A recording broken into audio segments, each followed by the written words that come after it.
pertemuan kemarin kita telah membahas pada bab 5, yaitu tentang pengertian scanner dan mekanisme scanner. Nah, di pertemuan kali ini kita membahas pada bab 6, yaitu tentang perangkat lunak pengolah gambar vektor. Nah, sebelum mengetahui lebih dalam dulu tentang apa itu perangkat lunak pengolah gambar vektor, kita harus mengetahui dulu apa itu gambar vektor.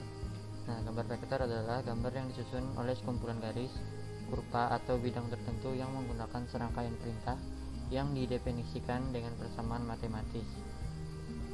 Nah, pada gambar vektor, titik pada gambar tidak didefinisikan pada suatu kolom atau jalur tertentu. Oleh karena itu, apabila mengalami pembesaran, gambar vektor tidak menuruni kualitasnya. Nah, ketika kita zoom sebuah gambar yang berformat vektor, maka gambar itu tidak akan pecah karena dia tidak didefinisikan pada suatu kolom atau jalur tertentu. Nah, itu penyebabnya kenapa tidak pecah saat di zoom. Nah, gambar vektor dapat kita kenali dengan melihat jenis filenya. Nah, jenis file yang pertama yaitu Enscolop PostScript atau disingkat EPS. Yang kedua yaitu Windows Metafile Format atau disingkat WMF. Yang ketiga yaitu Hewlett Packard Graphic Language atau disingkat HPGL. Keempat yaitu Macintosh Graphic File Format atau disingkat PIC.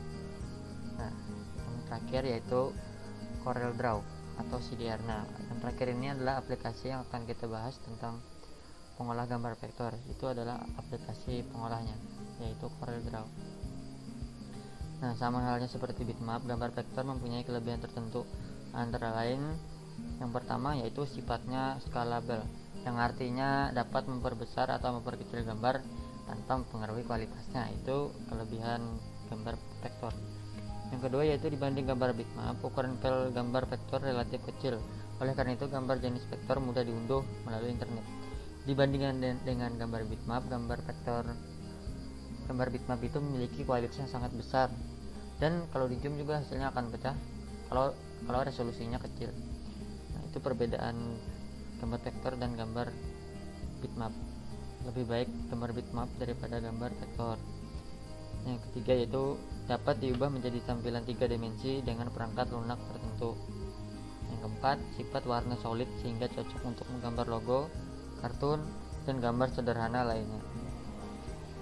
Meskipun gambar vektor ini memiliki kelebihan, dia juga memiliki kekurangan sama halnya gambar bitmap. Nah, kekurangan gambar vektor paling menonjol yaitu kurang dapat menampilkan gambar dengan gradasi warna yang bersifat alami. Jadi gambarnya ini seperti kusam karena dia menggunakan format CMYK.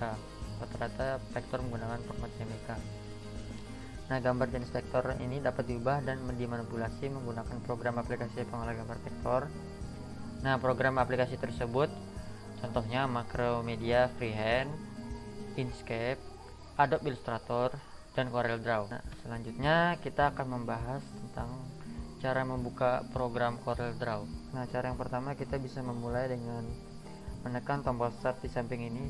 Oh ya, saya di sini menggunakan Windows 10. Di Windows 7 juga sama. Tombol startnya ada di samping kiri sini.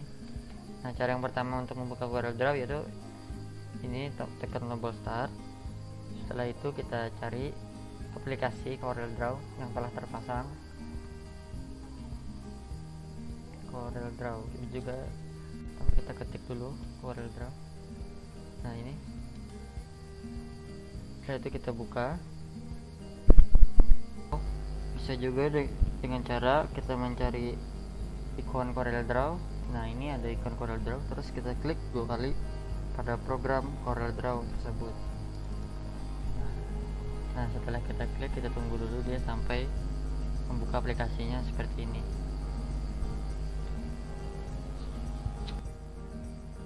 Selanjutnya kita akan mengenal wilayah kerja pada CorelDRAW atau juga tool-tool yang tersedia pada CorelDRAW. Di sini saya menggunakan CorelDRAW X8. Nah, yang pertama yaitu title bar.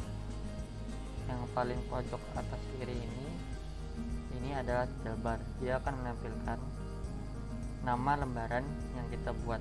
Nah, di sini karena saya tidak membuat nama pada lembaran yang saya buat.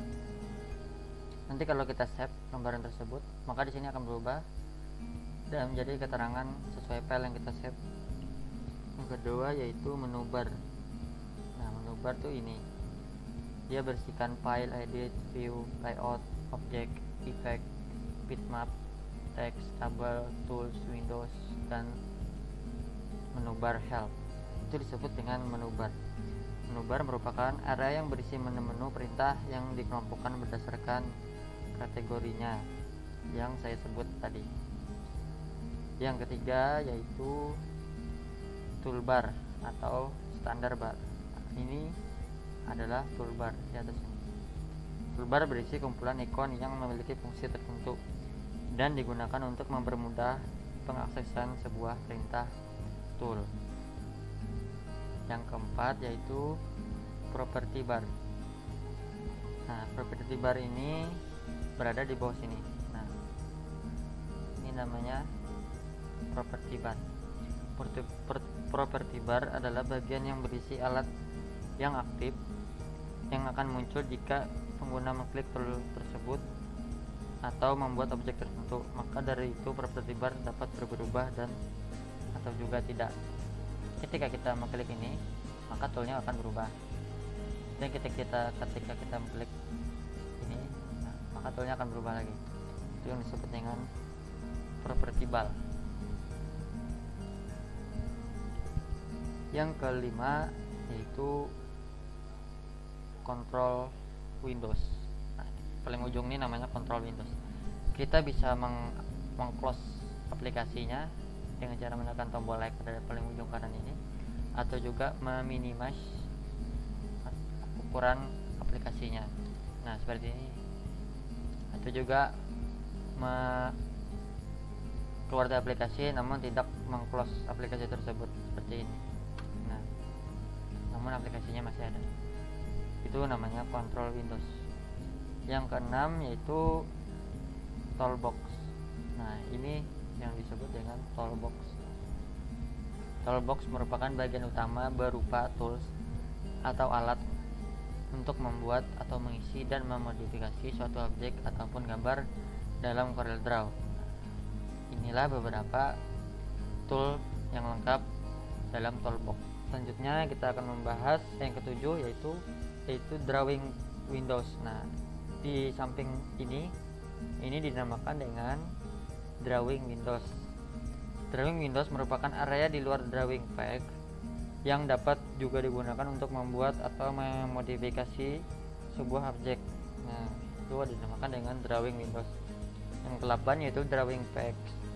Drawing page ini yang berada di tengah ini dinamakan dengan drawing page. Yang kotak ini, nah itu adalah drawing page.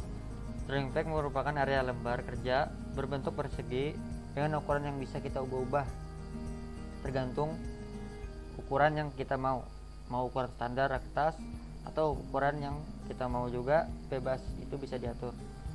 Nah, area ini juga dikenal dengan printable area, dan objek yang terdapat di luar dari area ini tidak akan ikut tercetak dan akan otomatis terpindah ke master page. Nah, fungsinya itulah fungsi dari drawing page. Yang ke-9 yaitu rule. Nah, ini seperti penggaris ini di atas sama kiri ini dinamakan dengan rule. Rule ini merupakan batas horizontal dan vertikal yang dapat digunakan untuk menentukan ukuran dan posisi objek pada sebuah gambar. Itu fungsi dari ruler. Yang ke-10 yaitu color palette. Nah, ini adalah di kanan ini dinamakan dengan color palette. Color palette merupakan bagian yang berisi contoh warna default yang dapat digunakan untuk langsung mewarnai suatu objek, rupa atau teks pada lembar kerja CorelDRAW kita. Yang ke-11 yaitu dokumen navigator. Nah, di bawah ini adalah dokumen navigator. Nah, dokumen navigator adalah area di pojok kiri bawah atau drawing Windows yang berisi pengontrol untuk berpindah dari satu halaman ke halaman yang lain. Seperti ini. Ini halaman 1. Kita mau nambah halaman 2, halaman 3, atau kita pindah ke halaman 2 dan halaman 1. Itu adalah fungsi dari dokumen navigator.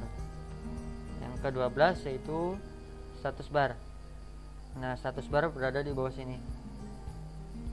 Status bar ini menampilkan status objek yang sedang aktif dan posisi kursor di jendela. Nah, ketika kita bergerak kursornya, maka nomor yang di kiri bawah sini akan berubah sesuai arah kursor yang kita gerakan. Yang ke-13 yaitu navigator. Nah, ini adalah navigator. Nah, yang ke-13 yaitu navigator. Navigator adalah tombol pada pojok kanan bawah drawing window yang berguna untuk membuka tampilan drawing window dalam ukuran yang kecil. Tombol tersebut dapat membantu untuk bergerak pada gambar yang dikerjakan. Cara menggunakannya hanya dengan mengklik mouse dan menahannya seperti ini. Nah, itulah beberapa menu pada CorelDRAW. Nah, tadi kita telah membahas tentang pengertian gambar vektor dan cara membuka aplikasi CorelDRAW dan mengenal tool-tool pada CorelDRAW. Semoga dapat dipahami materi kita hari ini. Mohon dipelajari lagi agar kalian bisa lebih mengerti. Saya akhiri dengan selamat pagi dan assalamualaikum warahmatullahi wabarakatuh.